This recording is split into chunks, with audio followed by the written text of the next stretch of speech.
అందరికి నమస్కారం అండి. నన్ను ప్రెసిడెంట్ గా గెలిపించేందుకు ధన్యవాదాలు.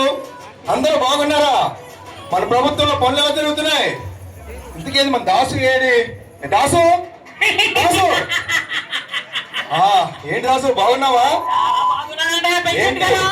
ఏంటి నేను గెలిచాను కదా, మన ప్రజలు ఏమనుకుంటున్నారు? ఏమనుకుంటారండి? రాత్రి అండి, ఆ రోజు రాత్రి ఒక చీర పైన పెట్టారండి. అవును, అంతేకాదండి మనిషికి వచ్చి 500 రూపాయలు ఇచ్చారండి. అవునయ్యా, ఈ రోజు డబ్బులు మంచిపోతే ఎవరు గెలుస్తారు చెప్పండి మీరు? కదండి బాబు మీరు గెలిచేశారు. అవునయ్యా, చెప్పు ఎన్ని ఓట్లతో గెలిచారండి మీరు? అవునయ్యా, నాకు అదే డౌట్ వచ్చింది. ఊరు 4000 మంది ఉంటే నేను కేవలం 2 ఓట్లతోనే గెలిచానండి. ఆ 2 ఓట్లు ఎవరయ్యా అనుకుంటున్నారు మీరు? ఎవరయ్యా? నీదా? నాది, నా పిల్లలన్నమాట. అంటే నీ 2 ఓట్లతో నేను గెలిచానంటావు? అవునండి. నీ మంచి పనులు చేసి రోడ్లు వేసాను, నీళ్ళు ఇచ్చిన సరే నీ 2 ఓట్లతో గెలిచానంటావు. గెలిచారంటే కారణం ఏంటంటే చెప్పు. నిన్న రాత్రి మీ ఎక్స్పర్టీ వాళ్ళు అవును 10,000 రూపాయలు పట్టుకొచ్చి ఇచ్చారండి. ఓహో, మీ ఆవిడోటు నీ ఓటు కూడా మాకే ఇయ్యవయ్యా బాబు అని చెప్పారంటే బాబు. అదయ్యా చూసారండి. చెప్పు. ఉప్పు తిని బతుకుతున్నాను కనుక ఆ 10,000 రూపాయలు కాదని మీకే వేసేసానండి. అదండి అభిమానుడు, అదండి పనుడు అండి. చూసారు మా దాసు, ఈ 2 ఓట్ల వల్ల నేను గెలిచాను. దాసు ఇంకో డౌట్ ఉంది.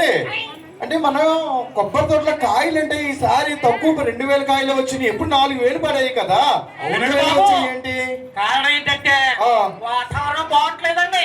అవును, ఎప్పుడు వర్షాలు కురుతున్నాయో, ఎప్పుడు ఎండలు వస్తున్నాయో అవును తెలియట్లేదండి. అవును, అందుకని దిగుబడి మీకే కారణం కూడా తగ్గిపోయిందంటే బాబు. వర్షాలు పడకపోతే నీళ్లు పెడుతున్నాం, వర్షాకాలంలో ఏమో జాతకం చూసి మందు పెడుతున్నాం. అయినా సరే ఎందుకు దిగుబడి తగ్గిందంటావు? అంటే 4,000 పడినప్పుడేమో కాయ ఏమో 10 రూపాయలు ఉండేది, ఇప్పుడు కాయ 30 రూపాయలు అయ్యి 2,000 పడుతుంది. మిగిలి వచ్చేసింది కదండి. నాకు విషయం ఏమో 10 రూపాయలు, 30 రూపాయలు బాగానే వచ్చేస్తున్నాయండి బాబు. చెప్తా నాకు డౌట్. ఎలా రా దాసు, బాబు నాకు డౌట్ తెలిసింది. నువ్వు మీ తమ్ముడు కలిసి కాయలు తాగేస్తున్నావు కదా నువ్వు? అయ్యో బాబోయ్, ఇలా కొట్టేస్తారంటాడు బాబు. వెనక ముందు ఆలోచించాలంటే కొట్టడం ధర్మం కాదండి.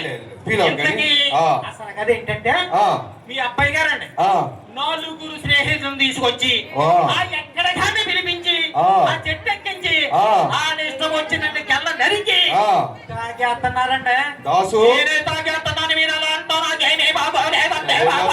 కొంచెం ఆలోచించి నువ్వు జాగ్రత్త చూసుకోవాలి. ఇంకా అసలు విషయం ఏంటంటే అమెరికా నుంచి మా అల్లుడు మా అమ్మాయి వస్తున్నారయ్యా.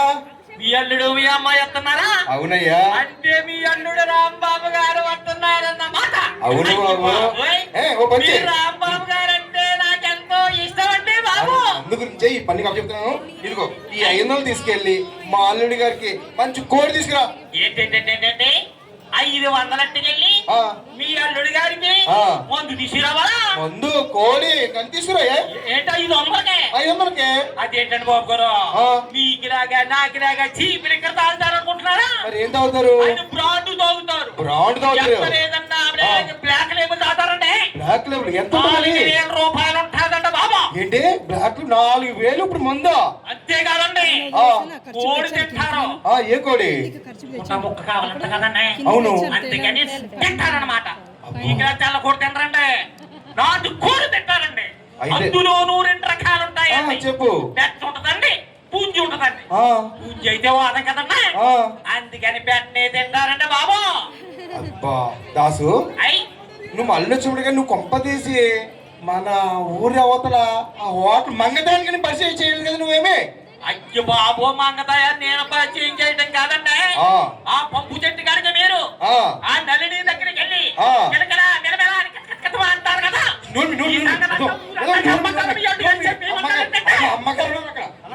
ఏంటంటే ఏ మాటల్లో కూడా తెలియదు నీకు. మాట్లాడతారు శ్రీరామచంద్రులు ఏంటారండి. ఎంతకని 4,000 రూపాయలు 2,000 రూపాయలు మీరు ఇచ్చేస్తానంటే ఇచ్చేస్తానండి. ఈ నోటు పెట్టాకంటే ఎందుకు ఇదిగో తీసుకెళ్ళి ఇదిగో ఈ 4,000 తీసుకెళ్ళి ముందు ఆ కోడ్ అన్నావు అలా 5 ముక్కలు తీసుకురా ఓ పని చెయ్యి. నిజంగానే చెబుతున్నారా లేకపోతే ఏదన్నా చిటికేమన్నా ఉందా? నేను కూడా రోజు చీప్ వేసి కొంచెం నోరు చప్పడిపోయిందయ్యా. బ్రాండ్ అన్నావు కదా, ఆ బ్రాండ్ కదా నేను కూడా వచ్చేస్తానే. మీరు కూడా వస్తారా? నేను కూడా వస్తాను. అయితే రండి. ఓకే మనకి అలాగే థ్యాంక్ యూ